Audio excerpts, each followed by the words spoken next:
So I'm here with Guigar. She's a popular webcomic artist, and we're here to ask you some questions. First is, what inspired you to start designing webcomics? Well, I've always wanted to do comics as a kid. It was the one thing I wanted to do more than I wanted to do anything. And growing up, I was always doing comic strips and cartoon characters. Right around the year 2000, when the web was really cresting, I realized that I could post my stuff on the web without any intermediary and reach my readers directly. I didn't need a publisher, I didn't need a syndicate. And as a matter of fact, publishers and syndicates, when I was originally doing my first trip, Greystone Inn, they said no. And when they said no, the readers on the web said, sure. So I kind of got encouraged to keep doing a daily comic strip. 5 years later, Greystone Inn was at an end, and I started Evil Inc. On the very next day. And I've been doing a daily comic strip on the web 6 days a week for the past 11 years. Okay. Where do you get your inspiration for your characters and for the situations that you cover in your comics? Sometimes it comes bounding right out, and sometimes you've got to wrestle it to the ground. Doing a daily comic strip is really dedicated creativity. You don't have the luxury of being creative when the mood strikes. So sometimes the ideas come from forcing them to come into reality. And sometimes one of my kids will say something and I'll stop the car and I'll say, that's it, that's going in the strip, you know. In fact, some of my kids have written some of my very best material. I try to stop short of the place where I encourage it, because I know at some point there's going to be a week when none of my kids are funny and I'm going to want to throw them out of the house. So I'm trying to keep a happy medium there of enjoying it when it happens and not being upset when it doesn't. Okay. And do you still think print media has a future in the comic industry? Print media has a huge future. I don't know that that print publishing has a future, or at least not the way it is right now. And print retail, I think we're seeing, is really suffering.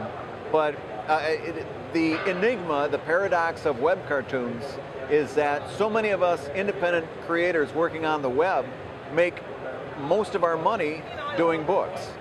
That's where most of my money comes from, is people who are reading my comic strip on the web and support me by buying my books. So print is healthy, print is strong. I don't know that that publishing can say the same, but print is probably better than it's ever been. So in the 11 years that you've been designing your webcomics, who's become your favorite character? Well, that's kind of like saying, who's your favorite kid? You know, and the answer is obviously the one that needs the most attention at the time. Probably if I had to really get nailed down to one, it would be Miss Match. She's one of the main villains in the story. She's married to a superhero, but she's kind of and she's also a mom. And she, for me, has the perfect combination of confidence and fragility and power and weakness. She's really a complex character, and she's also a nice challenge to draw believably. So she definitely would be near the top. Okay. Which comic do you have the most fun drawing? That's another good question. Evil Inc. I like doing because I get to build these scenes and I get to kind of develop an environment. Courting Disaster, which is the weekly comic that I do that accompanies the sex advice column, is fun just for the sheer cheesecakey goodness of it.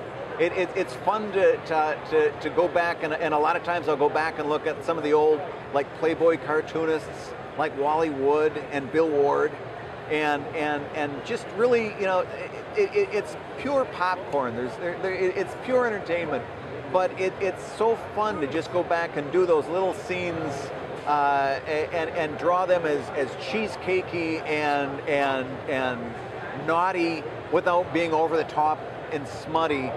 To walk that line is a lot of fun.